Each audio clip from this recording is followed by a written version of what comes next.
제가 주일이 되면 여러분들이 교회에 오시는 모습들을 유심히 쳐다봅니다. 어떤 표정으로 오시는지, 어떤 발걸음으로 오시는지 이렇게 쳐다봅니다. 예배 드리기 전에 싸울 일이 참 많죠? 평소 같았으면 분명히 손잡고 걸어오실 분들인데 한 집사님 앞에 막 걸어가시고 뒤에 심각한 표정으로 따라오시는 분들을 보면 그 풍경이 저에게는 기도 제목이 됩니다. 싸우셨더라도 교회 올 때는 하나 되게 하시고 화목하게 하시고 행복하게 하시고 회복시켜 주실 주님을 기대하면서 마음을 준비하셨으면 좋겠습니다. 날이 많이 쌀쌀해졌는데요, 몸도 마음도 움츠러들기 쉽지만 주님 바라보고 주님 앞에 나오기를 힘쓰는 저희들 되어지기를 소원합니다. 주님이 여러분들의 건강 지켜주시고 또 고난 중에 있는 우리 형제들에게 위로와 힘 주시기를 소원합니다. 신경정신분석학자인 루안 브리젠딘이 남자의 뇌 그리고 여자의 뇌 이런 책들을 썼는데요, 그 브리젠딘에 따르면 여성은 하루에 평균 2만 단어를 말하고 남성은 하루에 7천 단어를 말한다고 합니다. 자, 누가 더 언어적으로 섬세하고 발달되어 있다는 거예요? 대답을 못 하시는데요? 그러면 누가 더 효율적인 소통을 한다는 거예요? 그러니까 이 책의 내용이 무엇이냐면 누가 더 낫다, 못하다 이 내용이 아니고요, 서로 다르다는 거예요. 소통하는 방식이 다르다는 것입니다. 물론 여러 변수가 있겠지만 우리는 평균적으로 하루에 13,500개의 단어를 사용합니다. 근데 우리가 쏟아내는 말 중에서 그 많은 단어 중에서 사람을 살리는 말이 있는가 하면 사람을 죽이는 말도 있다는 것이죠. 한번 단어들을 띄워주시겠어요? 다음 슬라이드 띄워주세요. 고마워, 잘한다, 할 수 있어, 해보자, 미안해, 사과할게, 예쁘다, 행복해. 여러분 어떤 말이죠? 살리는 말인가요? 죽이는 말인가요? 살리는 말이죠. 이 단어 중에 하나를 딱 골라가지고 옆에 있는 분들에게 이야기해 주십시오. 시작.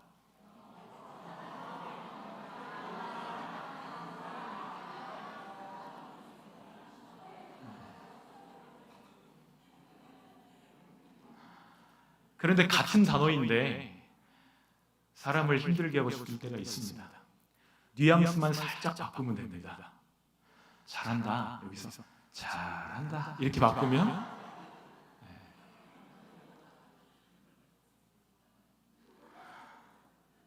고마워, 이렇게 고맙네.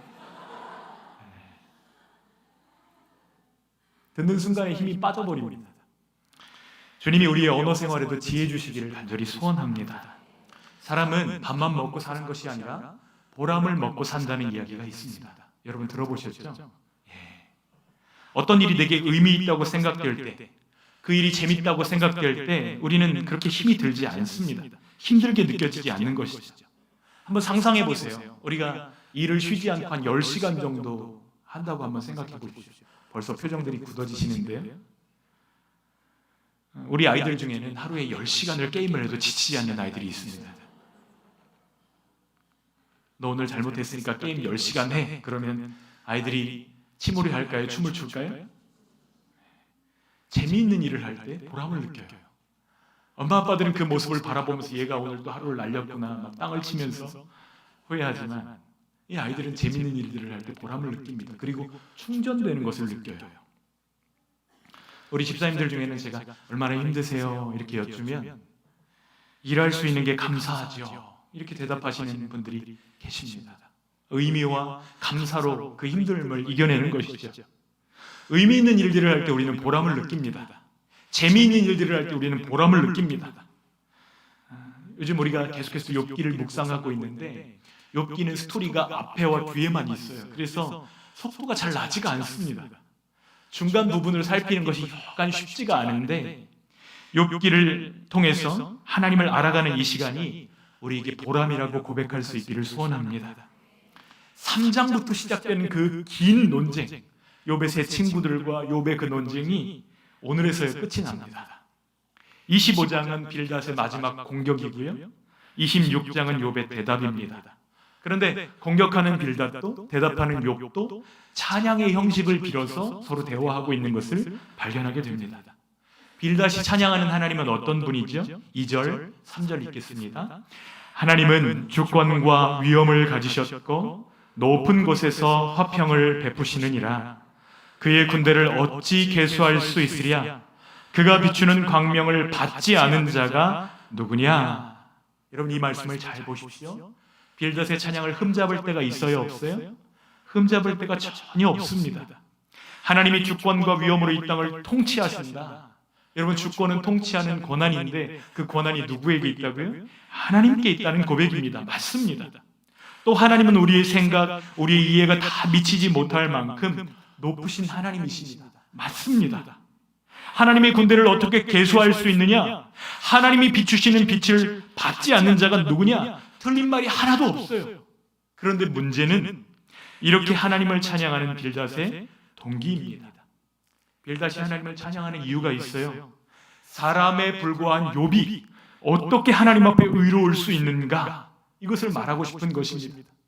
하나님의 높으심, 하나님의 능하심을 찬양하는 게 주 목적이 아니고요, 내 친구인 욥을 거꾸로 뜨이는 것이 그 찬양의 목적이라는 것입니다.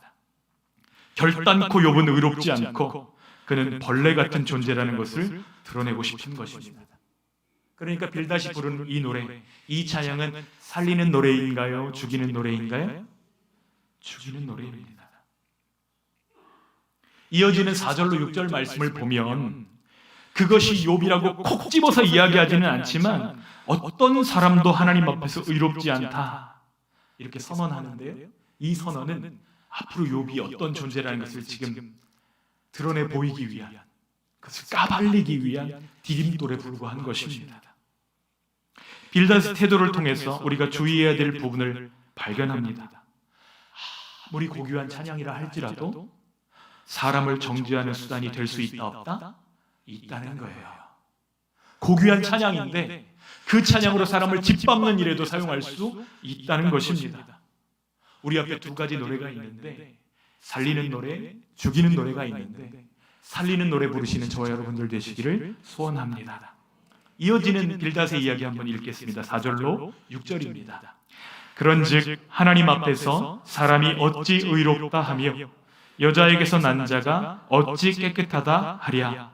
보라, 그의 눈에는 달이라도 빛을 발하지 못하고 별도 빛나지 못하거든 하물며 구더기 같은 사람, 벌레 같은 인생이랴. 여러분, 빌닷의 고백을 잘 보십시오. 이 고백이 굉장히 겸손하고 굉장히 신령한 고백처럼 보여집니다. 주님, 저희들은 의롭지 못하고 깨끗하지 못하고 벌레 같은 것이 우리 인생입니다. 그런데 자세히 들여다보면 이 빌닷의 노래는 그 동기가 하나님을 높이기 위한 것이 아니라 친구를 밟기 위한 것입니다. 설교를 준비하면서 김기석 목사님의 강의를 찾아서 듣게 되었는데요, 목사님의 청년 시절 이야기가 인상적입니다. 어떤 이야기냐면 목사님은 청년 시절에 처음 교회에 나가기 시작했는데 그 초신자였던 청년 시절에 교회 가서 제일 낯선 풍경이 하나 있었다는 거예요. 어떤 풍경이냐면 대표 기도하시는 사람들의 풍경입니다. 기도할 때 이렇게 기도하시는 분들이 계셨다는 거예요. 하나님, 이 벌레만도 못한 저를 불쌍히 여겨주시고. 그런데 이 청년 김기석이 생각을 하는 것입니다. 저분이 그렇게 겸손하지는 않으셨던 것 같은데 왜 강대상에만 올라가시면 이 버러지만도 못한 죄인을 구원하여 주시고 이렇게 기도할까? 그 기도의 내용이 몹시 불편했다는 것입니다. 왜냐하면 지난 주중에 그분이 했던 말과 표정과 섬김을 알아요, 몰라요? 알기 때문이죠.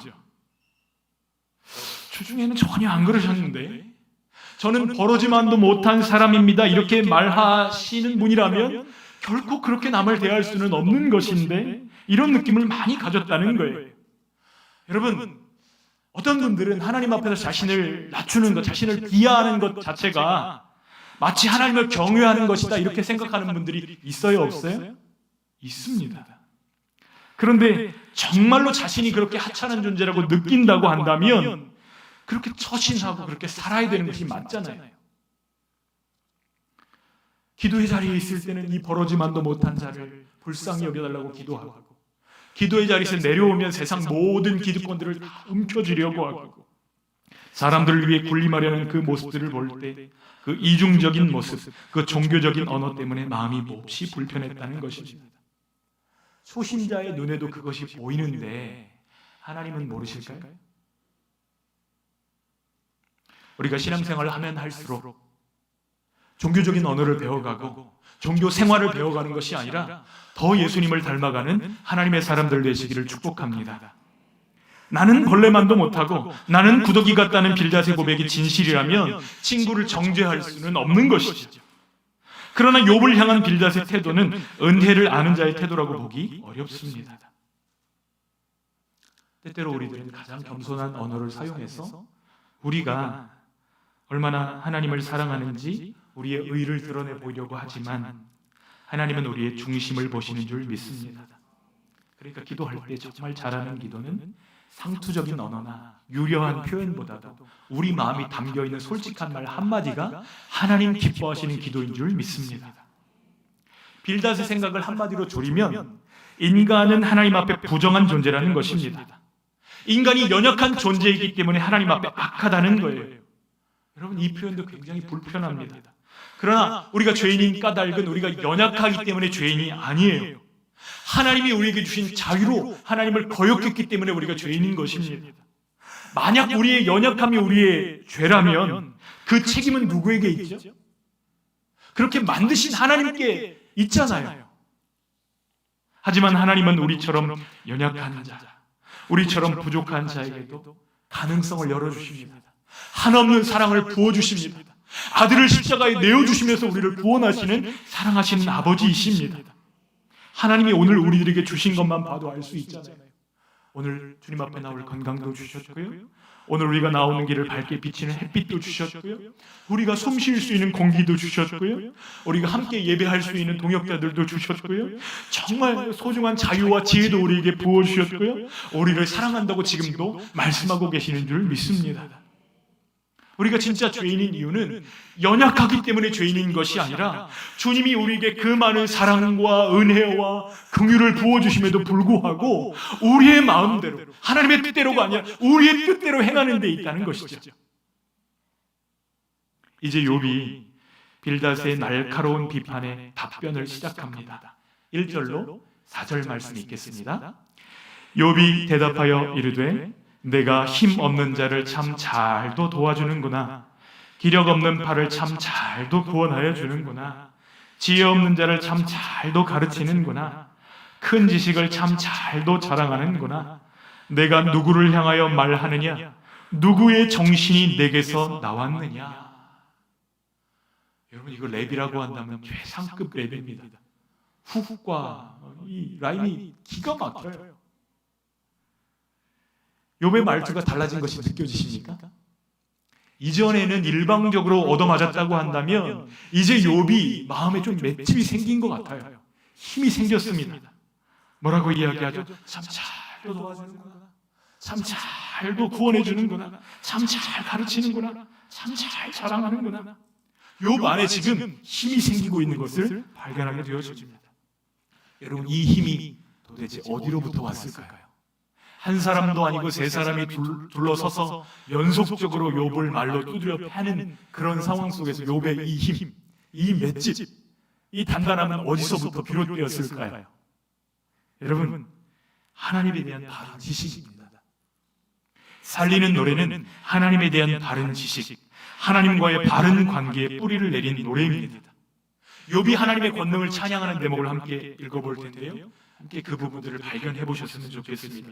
5절로 10절 말씀 함께 천천히 읽겠습니다. 죽은 자의 영들이 물 밑에서 떨며 물에서 사는 것들도 그러하도다. 하나님 앞에서는 수월도 벗은 몸으로 드러나며 멸망도 가림이 없음이라. 그는 북쪽을 허공에 펴시며 땅을 아무것도 없는 곳에 매다시며 물을 빽빽한 구름에 싸시나 그 밑에 구름이 찢어지지 아니하느니라. 그는 보름달을 가리시고 자기의 구름을 그 위에 펴시며 수면의 경계를 그으시니 빛과 어둠이 함께 끝나는 것이니라. 욥의 노래를 한번 잘 보십시오.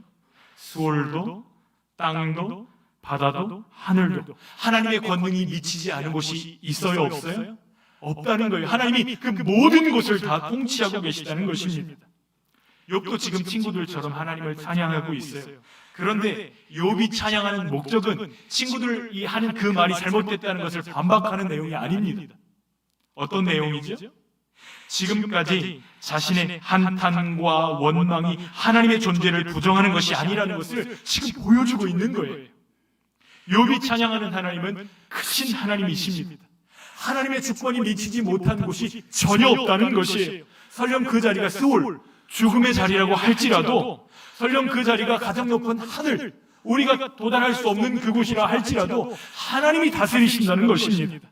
모든 것이 하나님의 통치 아래에 있다는 것이 욥의 고백입니다. 우리도 이것을 믿고 붙드는 하나님의 사람들 되시기를 소원합니다. 하나님이 다 통치하고 계신다는 거예요.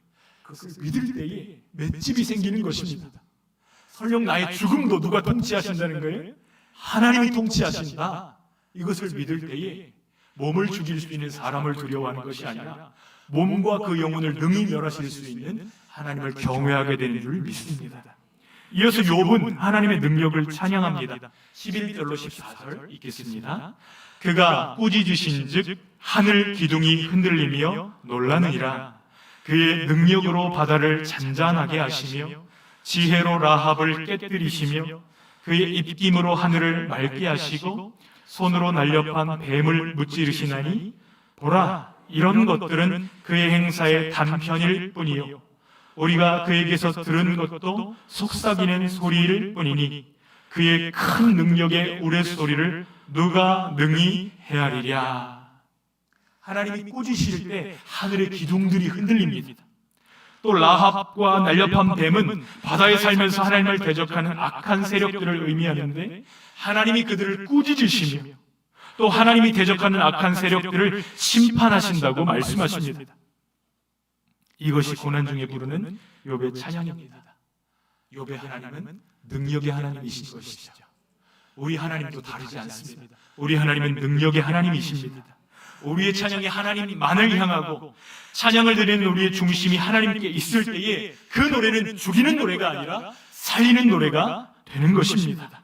우리 모두가 살리는 노래를 부르게 하시기를 축복합니다. 네덜란드에 한 화가가 있었습니다. 빛의 화가라는 별명을 가지고 있는 렘브란트라는 화가입니다. 그런데 이 렘브란트의 작품 중에서 탕자의 귀향이라는 작품이 아주 유명합니다. 요즘 우리들에게도 알려져서 사람들이 이 작품을 감상하고 이 작품을 통해서 많은 위로와 힘을 받는데요. 누가복음 15장의 이야기를 화폭에 담은 것입니다. 그림을 보면 아버지가 붉은 망토를 두르고 집으로 돌아온 탕자를 두둥켜 안고 있습니다. 그런데 탕자가 아버지를 마주 서서 안고 있는 게 아니라 무릎을 꿇고 아버지 앞에 엎드려 있습니다. 누더기를 걸치고 있는 탕자의 발에는 샌들이 벗겨져 있습니다. 얼마나 고생이 심했는지 아들의 머리를 한번 보십시오. 어떻게 돼 있어요? 다 벗겨져 있습니다. 말로 다 할 수 없는 비극적인 상황들을 이 그림 한 장에 지금 녹여내고 있는 것입니다. 그런데 헨리 나우엔에 따르면 이 그림이 렘브란트가 그 생애 말년에 그렸다는 거예요. 사랑하는 아내를 떠나보내고 사랑하는 자식들도 먼저 떠나보내고 자기는 빚 가운데 몰려서 가지고 있던 모든 것들을 다 팔아야 되는 그런 상황에서 이 탕자의 귀향이라는 작품을 그렸다는 것이에요. 그런데 렘브란트 그림을 보면 그림에 항상 자신이 등장합니다. 이 그림 가운데 등장하는 렘브란트는 어떤 모습으로 그려져 있을까요? 헨리 나우엔이 그것을 발견하는데요. 탕자의 모습으로 아버지 앞에 무릎을 꿇고 있는 자신이 렘브란트라고 설명하는 것을 읽었습니다. 모든 것을 잃어버린 것 같은 그 쓸쓸함 속에서 렘브란트가 발견한 것은 두 가지입니다. 아, 내가 탕자구나. 모든 것을 잃어버리고 세상을 원망하고 하나님마저 원망했던 탕자, 그가 바로 나구나라는 것을 발견합니다. 둘째, 이 모든 고난에도 불구하고 누가 나를 안고 계시는구나? 하나님이 나를 안고 계시는구나. 이것을 깨닫고 그림 가운데 그 믿음을 표현한 것입니다. 그런데 이 탕자의 귀한 그림을 보기만 해도 이 뜯어보는 그 과정을 통해서도 많은 사람들이 은혜를 누리고 이 그림 때문에 위로를 받는다는 것입니다. 여러분, 우리 하나님은 창조주이십니다. 그러나 저 멀리 계시는 하나님이 아니라 우리를 사랑하시고 우리를 찾아내시는 사랑하시는 아버지이신 줄 믿습니다.